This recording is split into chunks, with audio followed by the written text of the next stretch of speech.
quick shout out to King George Russell, Yeah. Peter. How for the longest time it sounded like Toto didn't want to give him a contract because he was so keen to get the signature of Max. Now all of a sudden it feels like George Russell has all of the bargaining chips because the car doesn't look fantastic. George says all of a sudden that he doesn't want the 1+1 deal that he didn't sign previously.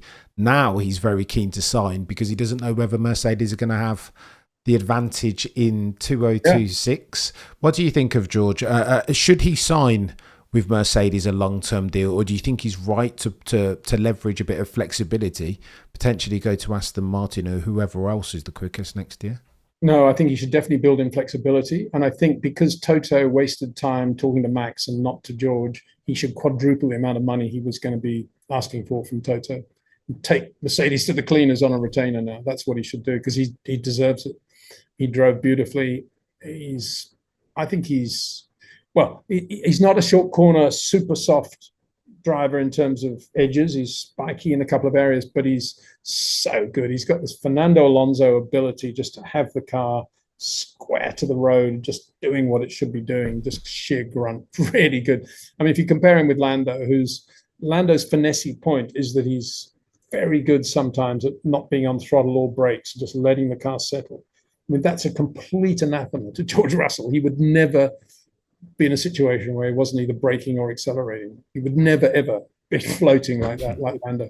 Two different styles, and they both have their great qualities, I think. The one thing I'd say about George is that I think he's a little bit over the top sometimes with his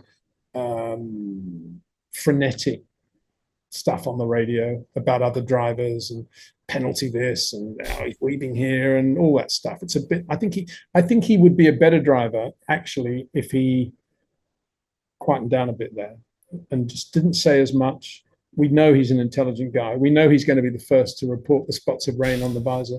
That's okay, but he doesn't really need to be worried about that stuff. It was very obvious that Charles was doing what he was doing because he was unbelievably annoyed, and he was basically doing it to annoy everybody in the Ferrari garage for giving him such a bad car in the second half of the race. And he was doing this to George because he was just saying, I don't really care what happens now. This is ridiculous. And that was very clear to everybody. And it was pretty clear he was going to get some sort of penalty, not that it mattered because he had a massive margin over Alonso. But George had to go on and on and on about it. You know? Get on with your own race, George. You got past the guy. Don't worry about it. And I think that's an area where I think he needs to quieten down a little bit. Maybe even become a little bit Lando-esque would be good. But as a racing driver, wow, he's so good. He really is good. And I just hope whatever the number was, I hope it's 4 times greater now because of that ridiculous discussion they were having with Max. He deserves it. He deserves it, does George. Fair play to him. Not a bad job. Absolutely. And Mercedes shouldn't have unsettled George by having all that so-called discussion with Max. I mean, it's not a great way to treat your star driver who's done a really good job for Mercedes over the last 2 or 3 years. Not the what's though necessarily, Peter. I can't criticize Toto for pursuing Max, but maybe I can. Maybe he's got George Russell. What does he need Max for? He's got George Russell. It's like Ferrari. His solution is not to have Max. His solution is to have a better car. He failed to get Adrian Newey, and now he needs to focus on having a better car for George Russell. There's no good car in the world with which George Russell wouldn't win a world championship. Got him. You know, Max would be better in a couple of areas here or there, but that isn't what it's all about. It's all about the car. And you've got George Russell, you give him a good car, he's going to win a world championship for you. Absolutely for sure. They don't need Max for that. So again, a little bit like Ferrari, Toto got his priorities completely wrong there. If indeed he was spending so much time trying to get Max.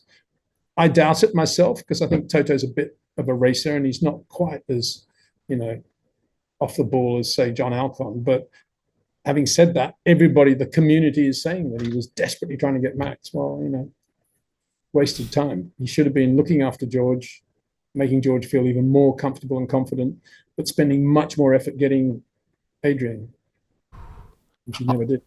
I don't think those two things are mutually exclusive, though, Pete. I think Toto, as a 30% or 33% shareholder, whatever he is now, has a fiduciary duty to pursue the generational driver on the grid, because he's otherwise, I know you don't like shareholder meetings, Peter, but otherwise he's going to get to the shareholder meeting and Ola Kalunius et al. are going to be like, well, I told you that Max would look brilliant in the black overalls. What do you think I meant by that? I meant go out and get him. We rubber stamped the 100 million remuneration at the remuneration committee. Go out and get him then. George isn't gonna. This is the comment. I'm regurgitating the conversation that I think they'll be having. But George isn't gonna. His marketing footprint isn't big enough to replace what's been left by Sir Lewis, but Max's is, because he's a 4-time champion. I think that's the conversation that they'll be having, and Toto will feel obliged to, at the very least, maybe not deliver on that promise, but at least pursue it to the nth degree, I think. Yeah, well, because I'm not a fiduciary duty guy either. In fact, I think it's complete nonsense. And because Toto Wolff is team principal, his job, when some stakeholder says something inane like that, is to say, keep your mouth shut. You don't know about motor racing. If George Russell wins 3 world championships in a row in an Adrian Newey car, believe me, his global footprint will be much bigger than Max Verstappen. Now, next on the agenda, please. All you need to say. And if you don't believe me, I'm out of here. That's how team principals should operate when they've got this absurd fiduciary duty thing that they're supposed to be aware of. And that's the truth. Of course, if George won 3 world championships in a row in an Adrian Newey Mercedes, you're telling me he wouldn't be huge globally? He speaks well. He's a cool-looking guy. Netflix, Liberty. Of course he'd be a huge global star.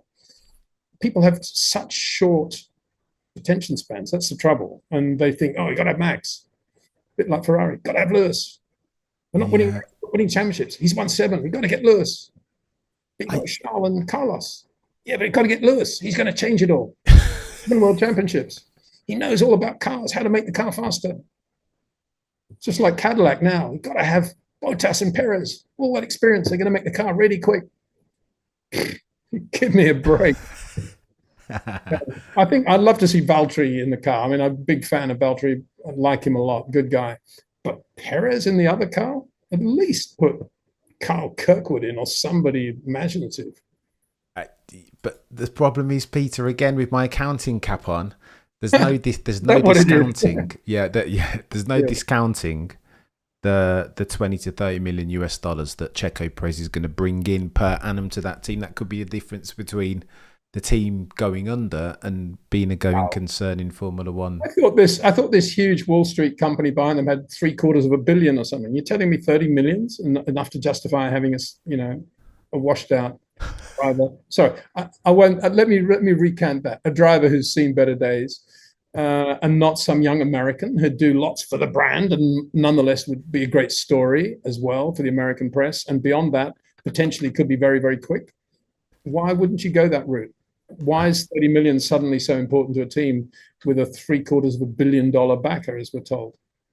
I think every penny still counts, Peter. I don't think so. You don't think so? Budget cap anyway. I imagine they're right at the top of the budget cap already. Yeah, fair shout. In fact, I think it's over $750 million. I've heard it's approaching $500 billion. Oof. I'm only joking, but the amount of money that these people talk about all the time about these investment banks or whatever they are. What are they, Cameron? These companies, like the Williams company. What do you call those companies? I owe the old the venture capitalists, private equity. Capitalists, there you go. These venture capitalists have trillions to spend on Formula One, we're told. So let them do it. More fool they. Yeah,